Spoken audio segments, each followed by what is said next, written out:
We're back for another week of Defense with DC, and the focus this week is going to be on handling motions, the plays that you see early in the game, and how you should prepare to handle those all game long. Being able to play variations of the same coverage to be able to change things up for the offense, yet keep things simple for your guys on defense, run fits versus bunch, and then, of course, we have our option tips. And joining me, as he does every week, defensive coordinator of the USFL Michigan Panthers, Dan Carrel. Dan, thanks for being back for another week of this, and I'm excited to talk some defense here as we took a little bit of a break and went on the idea of complementary football last week.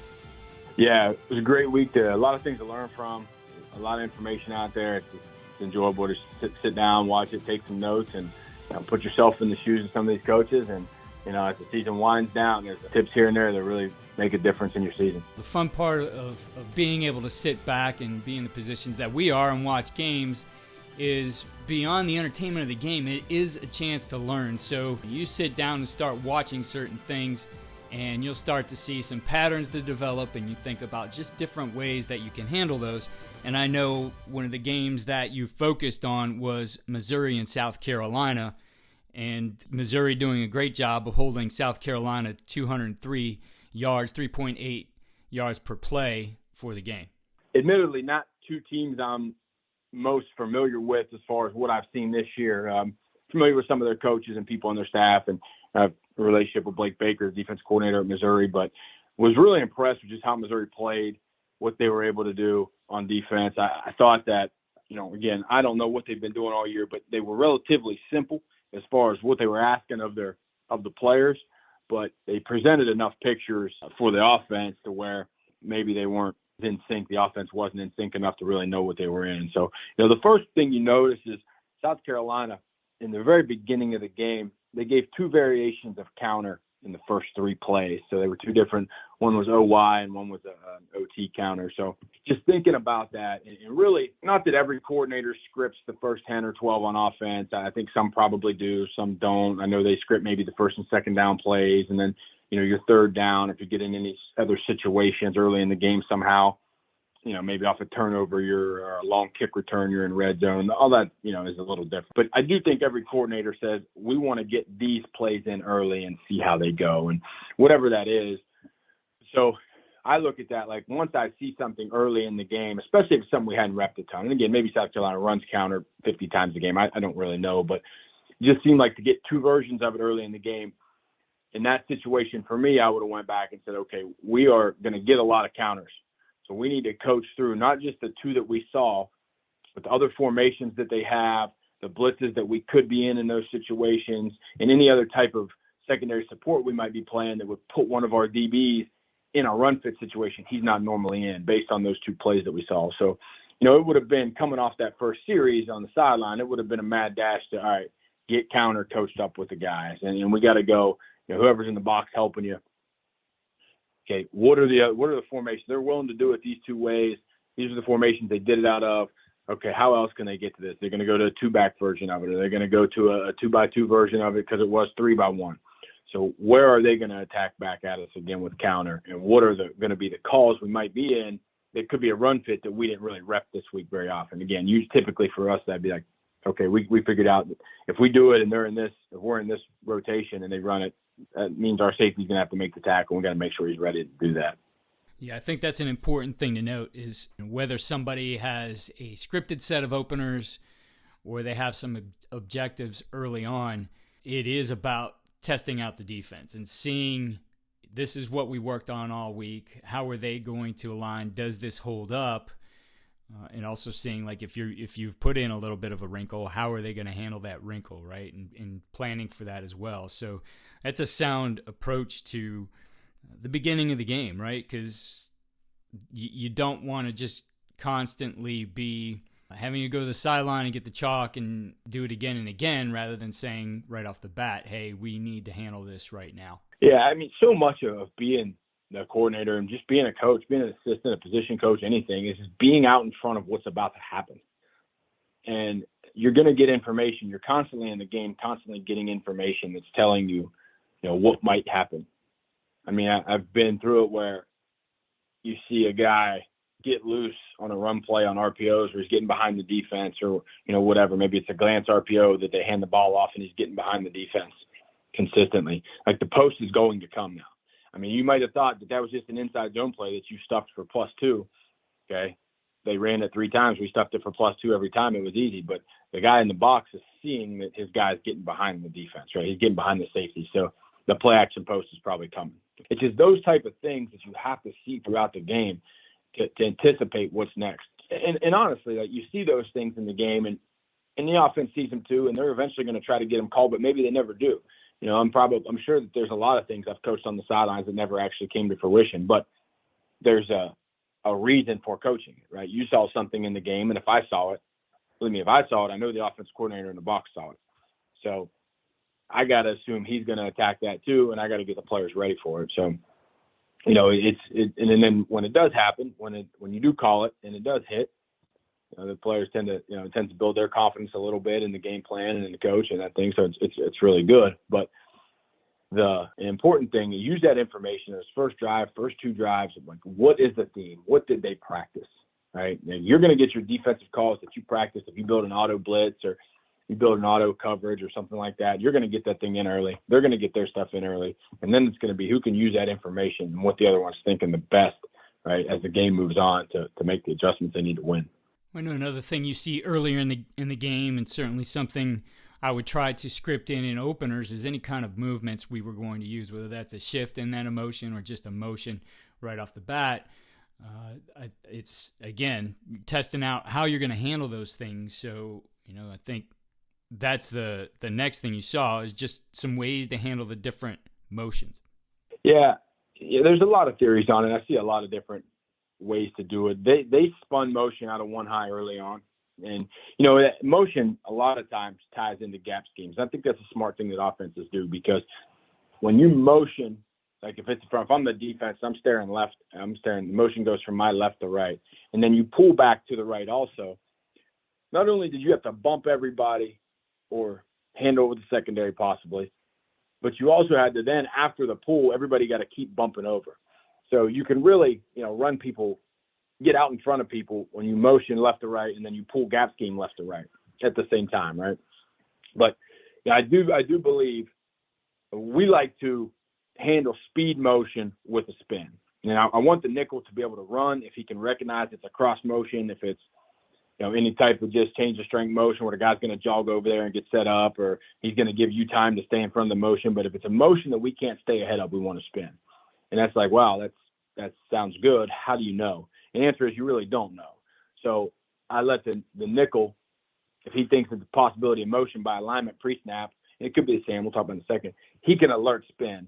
And then if he spins it on a regular cross motion, we're fine. He's going to know how to play that high safety role. If he doesn't spin it and it's jet motion, he's got to make the play. That's just the variations there. But we try to work during the week. Who are the guys that are going to run jet motion? When are they going to do it? And a lot of people, when you really break it down, they're not going to get in the exact same formations with the exact same splits and run a cross motion and run, speed motion or jet motion, right?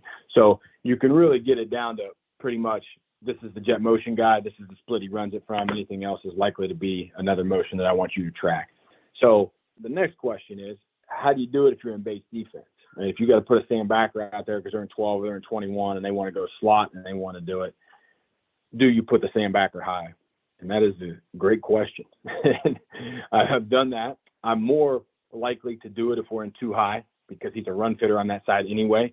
He doesn't have, if 2 goes in motion, he's typically not going to have a vertical. And if it is, it's a tight end. So it's a guy he could play vertical anyway. I've done it. It's not something I'd recommend. So you want to come up with a way. Then what becomes the problem is, do you bump everything in base defense and then you try to spin everything in nickel defense? So, so then it becomes a little different. But I like the spinning because I like to keep the backers, right? When you end up with a nickel in the A gap and a will linebacker out covering a receiver or out in the apex or something like that, and really in so many instances, I think you gave the offense exactly what they wanted. So I try to tend to handle it with the secondary players the best we can. If we are in base and people are motioning on us, we'll have a different plan a lot of times weekly or, whatever fits us best in that case. But I do think I like how they handled it with the secondary, kept the backers, and, that was off one of those counter plays. was the jet motion, and they were able to fit it up with the linebackers and I think not get it down. I think from a negative, if that was the same one I'm remembering. But it was keeping the linebackers by using the secondary to handle the jet motions is certainly something that I think is important, especially when people are trying to get you going lateral to run the ball. Regardless of the phase of the game, one of the concepts of football is to keep it simple for your guys and how they do things, but make it complex in how your opponent's going to have to handle it. And I know that you saw a lot of variations of cover three, of one high type of coverage, yet they were able to utilize in doing that a lot of the same techniques. And I think that's just a sound approach to football because it goes back to the fundamentals, right? And you want your guys to get good at things. And I think especially if you have a young team or you're in a game that you got to be really good because the opponent's good, this kind of approach really helps your team. Yeah, the biggest thing that you notice when you do that, you get the most out of it, though, when you are able to make them look different. So, they played like 3 Sky Week, they played 3 Buzz Week, they played 3 Buzz Strong, and then they played 3 Buzz Strong that went to 3 Cloud to the field. So the field safety was down in like a hook position. The boundary safety ran clear to the field third. The field side corner played the flat, and then they spun backside corner over, right? So it was like he was down in the 3 Buzz, and then he came back as the middle of the field player. So, the field side safety's down in that position. Backside corner goes to the field third, and then the field safety who's down in the Buzz position, he gets to the middle of the field. So it was an interesting concept, but it did look different, right? I thought they were going to some version of I really thought they were bringing field pressure is what it looked like. It looked like they were going to, fire the guy in there, bring the nickel and the Mike probably, and run some type of field fire zone. So when you're able to do it and it really does look different, I think is when it's most successful because, like you said, I can go in the week and say, hey, these are the ways that we're going to present different pictures. But, hey, backers, all you need to know from a cover standpoint this week is you're going to be playing hook drops, you're going to be playing curl flat. So, when we go Buzz, like Will linebackers, you're going to have to play curl flat. When we go Sky, you both are going to be hook droppers. So, Mike, you're probably just going to have to know which hook to drop to based on where the safety support is. So, when you can do that and you can spend your indie time honing in on that and really matching the routes and saying, obviously they got a couple extra other coverages in there for the week and some third down stuff, but, we're going to play 40 some plays probably in cover 3. And I can sit there and I can talk, safeties, deep thirds, and corners, your deep thirds, except, we might have some field cloud in and play 3 cloud. But for the most part, our technique work, our alignment work can be focused on A, trying to show other things as we're getting the variations of cover 3, and B, we can just show and teach how to match these routes in cover 3 and where. And then, if you get good at it, then you kind of teach it a lot of times, not as positions, but as X's on the board for the 4 underneath guys and who needs to be closing off what lanes and which direction they need to be melting. And, if they're reading 2-to-1 to try to expand their zones, that type of thing. So I thought that, I thought it was a really good first, second down game plan for them. I thought the quarterback never found the rhythm. So I would have to say that they were, I don't know about confused, but he wasn't able to find a rhythm and get the ball out on time because of the variations he was seeing. So I did think they did a nice job of doing some things in cover 3 that, I've never really seen the 3 Buzz look, the 3 Cloud to where that guy goes back to the middle of the field. So that's pretty good.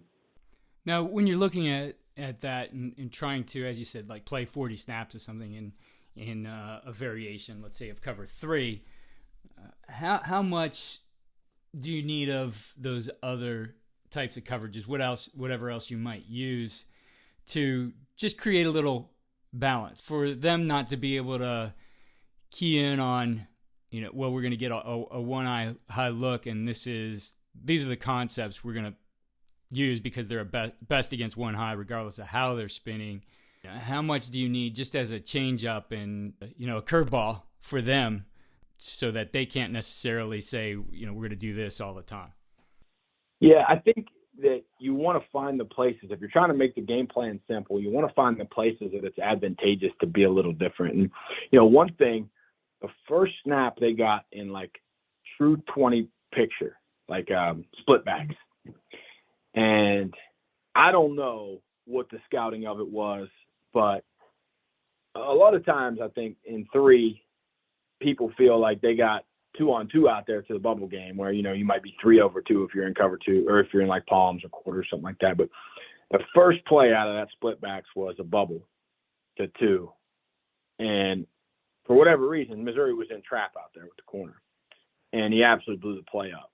So, I didn't know if, maybe they always ran the bubble out of that and that's why Missouri was in trap, or maybe just called trap at the right time and they're out there thinking, all right, we're going to be 2-on-2 out there. We might be able to crack the nickel out there and get the ball, one-on-one with the slot and versus a corner who might be off at, 8 yards and pedaling or whatever. So I don't know how how that would have went down, but I thought it was interesting that the one time they played some trap, the corner got inside and he smacked 2, and it was a play. It looked like it was the first time they were in that formation, and that's the only time I saw that coverage get called. So it seemed like, they had a good plan for that formation. But so I think times like that, if you can look at some of the variations of things that the offense does and say, look, we want to match up too high coverage. We want to get maybe 8 to 10 snaps of it just to keep it mixed up. I'm talking first and second down generally because there were a lot of fires on third down, but in some man. But I want to play just maybe a few snaps of man, a few snaps of a split safety defense on first and second down. But I think the best way to get them in is versus this call or versus this formation or versus this personnel grouping, and that way you get at least a little bit of a mix in of those things, and then maybe you don't have to have them worked out with the players to every single thing that you get in each personnel group. So that's one way I look at. If I'm trying to make the game plan as simple as possible, I could utilize some variations in specific situations. Moving on to the last idea from this game is defending bunch, and run fits against bunch as well as a philosophy and how you handle the releases and guys getting into their pass routes. I teach the bunch run fits. It's really, you try to teach, especially if you stay in nickel, if you're like 11. I'm talking like the 3-man tight bunch where a lot of times the tight end's in yo, right? And then it's the slot, it's the X receiver probably as the on the ball guy. And then the slot receiver, I say X, Z receiver, outside receiver on the ball. And then the slot receiver is the guy back and the widest guy and the deeper guy, right? So you got your 3-man bunch. And with the nickel on the field, I try to teach those run fits the same as you would crack replace. So if you're going to play the nickel, and there's a lot of different philosophies on it, if you're a 4-eye operation, if you're a tight front operation like Missouri was a lot, you're going to play the Mike in the C gap, so he's inside the tight end. So who's in the D gap, right? If you're playing it out like it would be palms or something like that, or you're going to buzz down that side, then you slide the nickel inside the point man and he's the D gap, right? Well, so then the corner's outside the bunch. So if the nickel, the point man blocks down on the nickel, and the safety's got to trigger through that, right? It's no different than if we were in palms and 2 went and cracked the nickel. Safety's got to trigger through that. But the issue that Missouri did have twice was the nickel stayed in there. I think he might have been outside of 2 and was getting blocked down by 1, but the same principle. Like if you're getting cracked, you have to fight the crack. You can't cross the crack until the ball has definitely declared. And so what happened one time was that the Missouri player gets cracked. He's widening the guy out, doing a nice job fighting the crack, but he tears off and crosses the crack way early. You do it way early, and then the back just knifed in there and made a first down. So I think that just as they squeeze those guys down, you still have to teach the run fits the same as you would if they were flexed out. It's off the crack replace. So if the safety and the nickel are kind of working together in a 2-high system and the nickel gets cracked, the safety's got to replace off of him. If you put the nickel outside of 2 and 1 cracks in, the corner's got to come up and fight. But the underneath player has to stay in the crack and fight it. He's got to widen it, try to get big. I say pull the bow, like just try to stretch your inside arm out and widen that guy out so you can get big in the gap and force the ball, to the crack replace player or force it back into you and make the play. But I did think that there was a little bit that Missouri could have done a little better playing those bunches and just not tearing out of them so quick. Okay. The other one, like you mentioned, just how some people play those routes. And South Carolina didn't throw the ball, but down in the low red, Missouri kind of got into a little bit of 2-high. And typically what you do in 2-high, especially in passing situation, a lot of people play some version of like a box where the nickel is outside of 2. He's getting ready to take the first thing to the flat, and you got your safety in your corners, your 2 high points of the box, and the Mike's the inside piece of the box. And a lot of people, it don't matter really what 2 high you're in, they're going to get to some variation of that if you're in split safety. But the one thing that is important, I think, is especially what you see in the low red, is letting the corner take 1 if 1 stays 1. And what happens is one will go to the flat for some people, and the nickel will expand with him, and then they'll run 3 to the flat as a trail, and there's nobody with any tight coverage on him. You're expecting either your corner or your safety to come down and play that. And, I just think that it's really hard for those guys to do that. And if I'm coaching offense and I'm number 3 receiver and I shoot to the flat and I see the nickel go out with number 1, all he's got to do is sit down and catch the ball. There's nobody. There's like South Carolina's guy kept chasing him and then pivoted out and then kind of ran to get covered. But if he would have just sat down, the ball thrown on time, he would have walked it in the end zone in the first quarter. So I just think that it's an important distinction. I know it's a box concept, and I've coached it like that before, but we got to thinking about it. I'm like, who is the guy that takes the second guy to the flat if they drain your overhang out, your nickel Sam out with the first out cut? And, you say, well, you can have the corner drive back on it. Okay. It's not the easiest angle for him, right? You could have the safety drive down on him, the corner kind of replace him and just kind of get over top of it all. It's possible, but we just felt like the best thing we could do is have the corner read 1. 1 stays 1, you got him. 1 goes in. Now it's going to play out like a true box because the likelihood is if 1 goes in, you're probably not getting double outs. So nickel takes the first one out. Now corner snaps eyes at the next one. So, I just think using that, playing with that in the red zone is important. If you're a too high operation and you go to like any type of square calls or box calls, I've heard it called a lot of those things, but any type of that stuff that a lot of people run, I think it's important to understand what you're getting and how you're going to play double out cuts versus it. It comes back to a lot of those things we do in bunches. It's very similar like when you play man in a bunch, and if you're going to man the point and in and out 1 and 3, a lot of times you got those 2 in and out players at 5 and 7, and they're outside. The inside guy's inside of number 3, the outside guy's outside number 1. And it's like if they both go the same direction, somebody's going to be wide open, right? You got to keep it as tight as you can to be able to play them going any direction. And so it's a similar concept. You have to. The most common thing we get is 1 in, 1 out, 1 up, but there's still a good chance you can get 1 up, 2 out, 1 up, 2 in, and you got to be able to play that. You got to have leverage to play that. Yeah, definitely a sound way of handling those things because, those are the objectives of what you're going to try to do in bunch. Coach, moving on to our option tips of the week. A lot of what you are talking about here came from watching Temple and Navy. Yeah, I watched him. I thought Temple played him really tough. Obviously I knew Coach Elliott would have him prepared. He's coached a lot of these, coached a lot of games versus the options and bowl games at Kentucky, I know for sure. And I think he was the interim coordinator at Florida State his last game there, and they played maybe Georgia Tech in the bowl game. So I knew he'd have a good game plan. I knew they'd play hard. But just a couple things that you just get reminded, and something I said on here before is, the guy you have dedicated or that you expect to make the tackle on any given play versus the option, there's the backside safety in the alley or the backside back or the frontside back or however you're fitting it. The reality is, and you just see it over and over again, that's the guy that's probably going to make the tackle.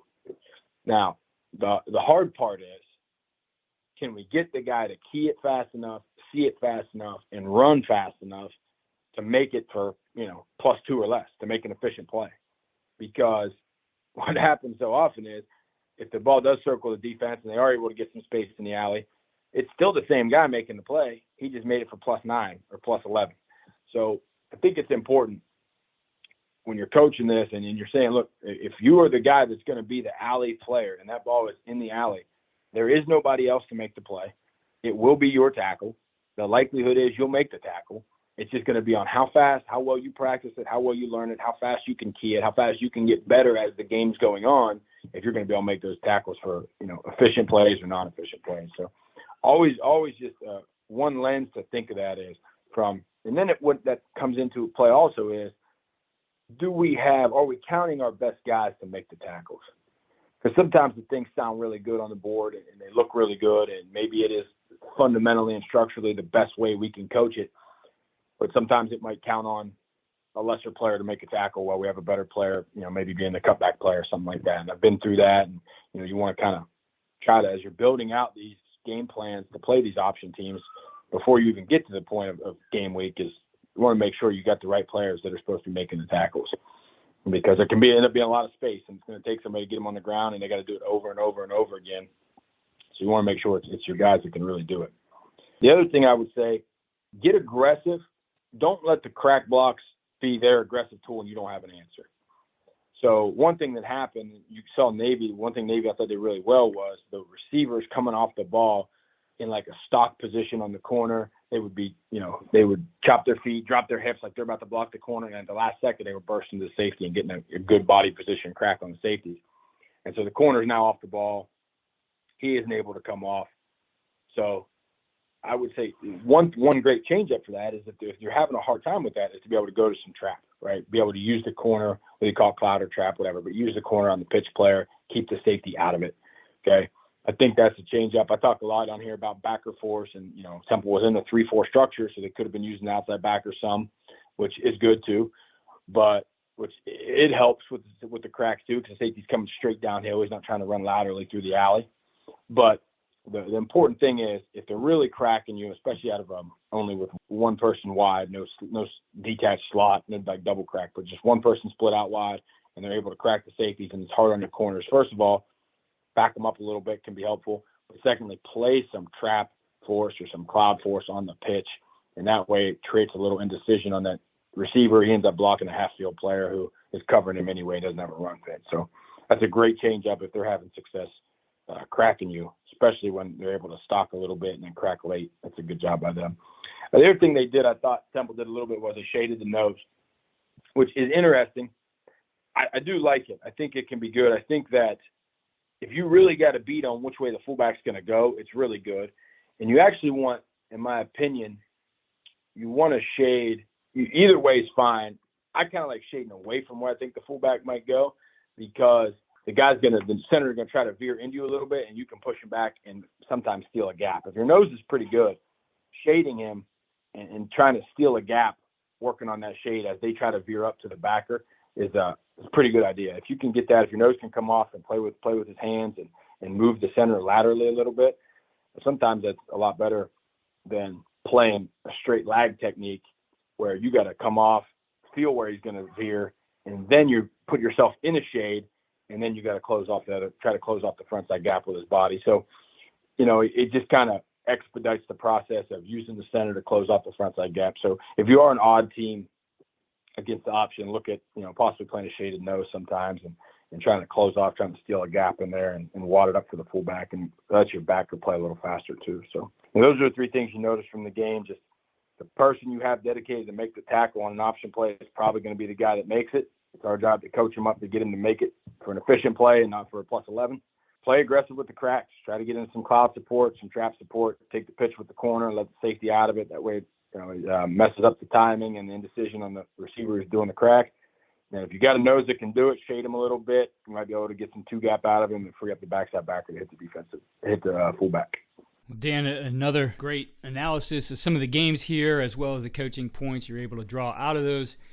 I appreciate the time that you put into that, the research that you do to prepare for these conversations.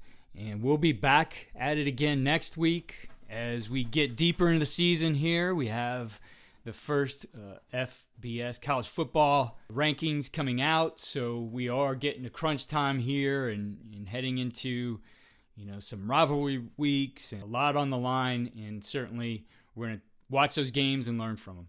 It's already November.